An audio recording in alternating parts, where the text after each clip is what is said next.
अस्सलामुअलैकुम। तो इस वीडियो से हम लोग अपना जो D reducible to homogeneous differential equation है उसका केस 2 स्टार्ट कर रहे हैं।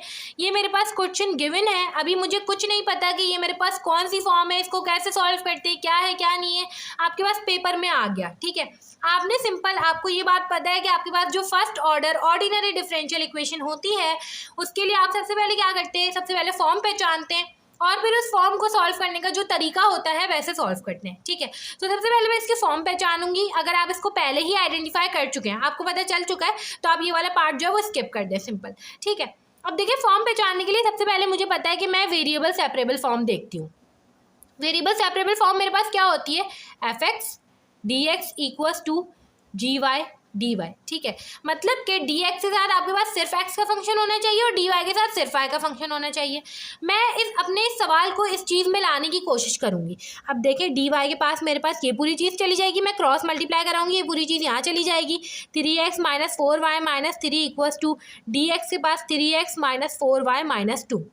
अब अगर मैं गौर से देखूं तो डी वाई के साथ मेरे पास सिर्फ वाई का फंक्शन होना चाहिए था, जो कि नहीं है। कैसे, यहाँ पे एक्स का फंक्शन भी मौजूद है। इसी तरीके से डी एक्स के साथ सिर्फ एक्स नहीं है बल्कि वाई भी मौजूद है, जो कि ऐसा नहीं होना चाहिए था अगर वेरिएबल सेपरेबल फॉर्म है तो, है ना। तो मतलब कि ये मेरे पास वेरिएबल सेपरेबल फॉर्म नहीं है। अब इसको जितना अलग करने की कोशिश करेंगे ये अलग नहीं हो पाएगा। ठीक है, तो दूसरी चीज़ हम लोग क्या चेक करते हैं, होमोजीनियस फॉर्म। अब देखिए होमोजीनियस फॉर्म के लिए मुझे ये बात पता है कि d Y by D x equals to f x y, ये फॉर्म होती है मेरे पास। यहाँ पे मिक्स फंक्शन होता है। अब देखिए आपको देखकर पता चलेगा हाँ यार ये होमोजीनियस फॉर्म लग रही है, मगर ये होमोजीनियस फॉर्म नहीं है। क्यों नहीं है भाई, देखिए यहाँ पे जो फंक्शन होता है ना वो आपके पास होमोजीनियस फंक्शन होना चाहिए ऑफ डिग्री 0। वो कैसे पता चलता है, एक्स की जगह टी एक्स पुट करें, वाई की जगह टी वाई पुट करें, आपके पास ये पूरा फंक्शन एज इट इज आखिर में आना चाहिए, सारे टी कैंसिल हो जाने चाहिए, नहीं हो पाएंगे। ठीक है, तो आपको पता चल जाएगा कि ये आपके पास होमोजीनियस फॉर्म भी नहीं है। तीसरी आपके पास क्या है, the reducible to homogeneous differential equation. इसकी फॉर्म आपके पास होती है d Y by D x equals to a1x plus का b1y प्लस का c1 ओवर का a2x प्लस का b2y प्लस का c2। एज इट इज़ ये चीज़ मौजूद होनी चाहिए आपके पास डी रिड्यूसिबल टू होमोजीनियस के लिए।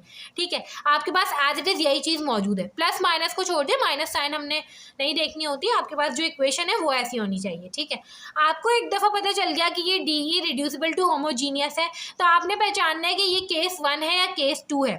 अगर आपके पास a1/a2 बराबर आ जाता है b1/b2 के, तो ये केस 2 है, और अगर बराबर नहीं आता तो केस 1 है। a1 मेरे पास क्या है, 3 है, a2 मेरे पास 3 है, b1 मेरे पास -4 है, b2 भी -4 है, तो 3/3 -4/-4 कैंसिल हो गया, 1 इक्वल्स टू 1। ये आपके पास केस 2 है।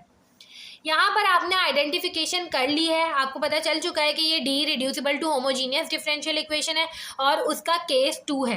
अब आपको इसको सॉल्व करना है। सॉल्व करने का तरीका हर फॉर्म के लिए अलग होता है। इस फॉर्म को कैसे सॉल्व करते हैं, केस 2 के लिए हमारे पास एक सब्सटीट्यूशन मौजूद होती है, z equals to a1x plus का b1y। ठीक है, simple z equals to a1 मेरे पास क्या है 3x प्लस का b1 मेरे पास है -4y, 3x -4y। ठीक है, मतलब कि ये पूरी चीज़ आपके पास z के बराबर आ गई है, ऊपर भी नीचे भी। तो जब मैं यहाँ पे पुट करूँगी तो ये हो जाएगा d Y by D x equals to z-2 over z-3। ठीक है, यहाँ पे मुझे एक मसला दिख रहा है। मसला क्या दिख रहा है कि भाई ये जो चीज़ है ना ये भी x के लिहाज से, z के लिहाज से होनी चाहिए थी, जो कि नहीं दिख रही, तो आपने इसको भी z के लिहाज से लाना है। आप यहाँ पे कैसे लाएंगे, अगर मैं ये वाली इक्वेशन जो है इसको x के लिहाज से डिफ्रेंशिएट कर दूँ तो यहाँ पे D Y by D X आ जाएगा, फिर मैं उसकी वैल्यू निकाल सकती हूँ। ठीक है, और मैं यहाँ पे पुट कर सकती हूँ, तो मैं यही करूँगी।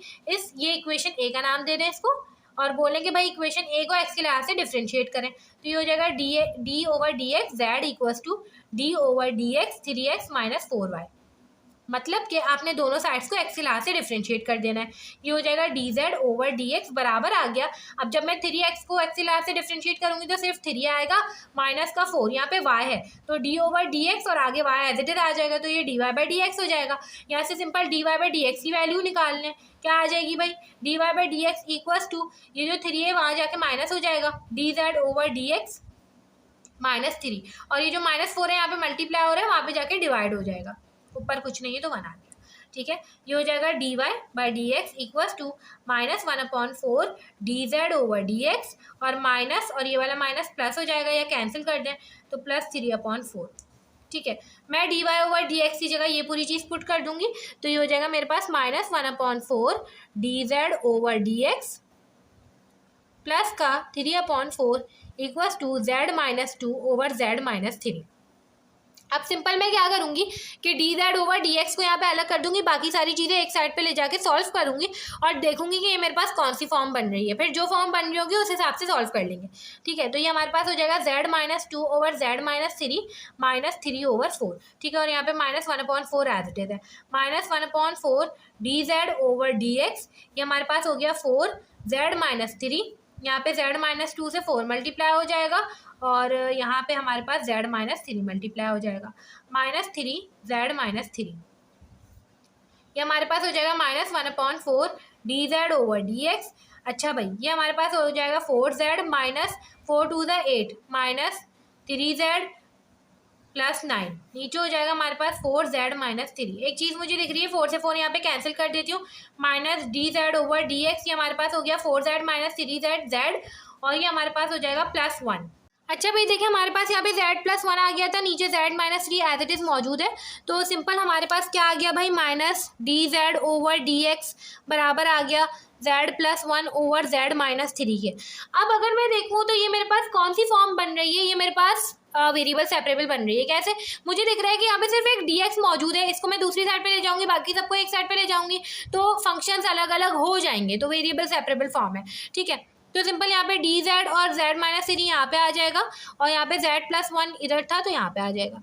सिंपल माइनस दूसरी साइड पे चला जाएगा, और dx भी हमारे पास जब यहाँ पे डिवाइड हो रहा था वहाँ पे आके माइनस से मल्टीप्लाई हो गया। ठीक है, अब देखिए वेरिएबल सेपरेबल फॉर्म बन चुकी है, एक जगह dx और उसके साथ कोई फंक्शन नहीं है, या फिर x का फंक्शन हो, इससे भी कोई फर्क नहीं पड़ता। ठीक है, और dz के साथ z का फंक्शन है। सिंपल हम सॉल्व कैसे करते हैं भाई, वेरिएबल सेपरेबल फॉर्म को सॉल्व करने का तरीका होता है कि आपने इंटीग्रेशन लेनी होती है, दोनों साइड पे इंटीग्रेट करेंगे। अब इसका इंटीग्रेशन का तरीका क्या है, ये तो बहुत ही आसान है, ये हमारे पास -x + c आ जाएगा। कैसे? माइनस साइन बाहर निकाल लें और dx की जब आप इंटीग्रेशन करेंगे तो सिर्फ x आ जाएगा, और कांस्टेंट आपको दोनों में से किसी एक साइड पे अप्लाई करना होता है, तो मैंने इस साइड पे लगा दिया। अब इसको सॉल्व ऐसे करेंगे कि z+1 मैं ऊपर भी बनाऊंगी, ठीक है, और कैंसिल करूंगी, आपस में कोशिश करूंगी, तो ये हो जाएगा z-3 + 1। अब मैंने +1 किया है तो -1 भी करना पड़ेगा, नीचे z+1 as it is -x + c। यहाँ पे हमारे पास कुछ ऐसे हो जाएगा z+1 और -3 -1 -4 होता है, नीचे z+1 d z equals to -x + c। ये हमारे पास कुछ ऐसे हो जाएगा z+1 over z+1, LCM break कर दिया मैंने, -4/z+1 d z equals to -x + c। इसको आप कैंसिल करें, ये हो जाएगा 1 d z -4 over z+1 d z equals to -x + c। ये आपके पास सिंपल इंटीग्रेशन है, ये आपको वैसे भी आनी ही चाहिए, अब तक आपने जितनी फॉर्म्स कर ली हैं आपको ये आना चाहिए। ठीक है, तो इसकी इंटीग्रेशन हमारे पास z हो जाएगी, -4 आप बाहर निकाल लें, ये भी इंटीग्रेट होगा। ठीक है, तो मुझे ये बात पता है, जब भी डिनोमिनेटर में कोई ऐसा फंक्शन मौजूद हो जिसका डेरिवेटिव ऊपर मौजूद है मेरे पास, तो मैं सिंपल क्या करूँगी, ln z+1। ठीक है, ln के साथ वो चीज़ लिख देते हैं हम लोग सिंपल, तो ये हमारे पास हो जाएगा इक्वल्स टू -x + c। ये हो जाएगा z, और मुझे ये बात पता है ln से पहले कोई भी चीज़ लिखी हुई हो तो ln का जो फंक्शन होता है वो उसकी पावर बन जाती है, तो z+1 पावर क्या बन जाएगी 4 -x + c। अब मुझे क्या करना होता है कि जब मेरे पास आंसर आ जाता है तो मेरी कोशिश ये होती है कि ln या फिर e, ये दोनों चीज़ें आए तो मैं ख़त्म करूँ। ln कैसे ख़त्म करूँगी, e अप्लाई करूँगी, e कैसे ख़त्म करूँगी, ln अप्लाई करूँगी। तो सिंपल ln को एक साइड पे करें, बाकी सारी चीज़ों को दूसरी साइड पे करें, तो ये z माइनस इधर आके +x हो जाएगा, और यहाँ पे आके -c हो जाएगा, मगर क्योंकि वो कांस्टेंट है तो -c लिखे या +c लिखे इससे कोई फ़र्क नहीं पड़ता, +c1 लिख दिया मैंने क्योंकि माइनस हो गया था ना। अब समझे, मैं ये मेरे पास एक न्यू कांस्टेंट आ गया। ठीक है, तो सिंपल यहाँ पे क्या हो जाएगा, ln z+1 4, मतलब कि इसको मैं दूसरी साइड पे ले गई तो ये माइनस जो है वो प्लस हो गया। अच्छा, एक चीज़ आपको अगर ये वाली चीज़ समझ में नहीं आए कि यहाँ पे आके भी प्लस कैसे रहा, तो -x + c इक्वल्स टू, अब ये जब इधर चला गया तो ये -c बन गया होगा, मतलब कि -1 × c है, मतलब कि दोनों कांस्टेंट है ना, तो मैंने इन दोनों को मिलाकर एक न्यू कांस्टेंट बना दी जिसका नाम c1 कह दिया, तो ये ऐसे बना है। ठीक है, अब सिंपल हम क्या करेंगे, ln में e अप्लाई करेंगे ln को ख़त्म करने के लिए, तो ये हो जाएगा z + x + c1, और ये हो जाएगा e की पावर ln z+1 4, ये e से ये कैंसिल हो जाएगा, ये हो जाएगा e z+ × e c1। z+1 की पावर 4। ये कैसे आया भाई? ये देखें, ये आपके पास कांस्टेंट है तो कांस्टेंट के साथ मैंने ई अलग कर लिया। अब इन दोनों को वापस मल्टीप्लाई करेंगे तो पावर्स ऐड हो जाती है, तो वापस यही चीज़ आ जाएगी। अब मैं इस कांस्टेंट को एक न्यू नाम दे देती हूँ, तो मैं इसको के कह देती हूँ। ई z+x इंटू के इक्वल्स टू z+1। अब देखें, ये आपके पास पूरा क्वेश्चन सॉल्व हो चुका है। आप जितना सिंप्लीफाई कर सकते थे आपने कर लिया, मगर यहाँ पे अक्सर औकात हम लोग भूल जाते हैं कि भाई हमने क्वेश्चन तो सॉल्व कर लिया, मगर हमारा जो क्वेश्चन होता है उसी फॉर्म में आंसर आना चाहिए। आपने खुद से सब्सटीट्यूशन करी थी z=a1x प्लस का b1y, अब आखिर में भी आपने z की तरह ही आंसर छोड़ दिया, आपके नंबर कट जाएंगे। तो आपने सिंपल क्या करना है, जहाँ पर आपने z है आपके पास, आपने उसकी एक्चुअल वैल्यू पुट करनी है जो कि आपके पास थी 3x - 4y। तो सिंपल ये हमारे पास हो जाएगा 3x - 4y प्लस x, और ये हमारे पास हो जाएगा इंटू के, और ये हो जाएगा 3x - 4y प्लस 1 की पावर 4। इसको थोड़ा सॉल्व कर लेंगे। 3x plus x 4x - 4y into के equals to 3x - 4y plus 1 की पावर 4। अच्छा, ये हमारे पास सॉल्व हो चुका है और आंसर आ चुका है। अगर आप इसको मज़ीद सिंप्लीफाई करना चाहें तो भी कर सकते हैं। पावर में 4 मल्टीप्लाई करें 1/4 दोनों साइड पे, तो ये 4 भी कैंसिल हो सकते हैं, मगर ज़रूरी नहीं है, ये सिंप्लीफाई हो चुका है। तो ये हमारे पास आंसर आ गया है।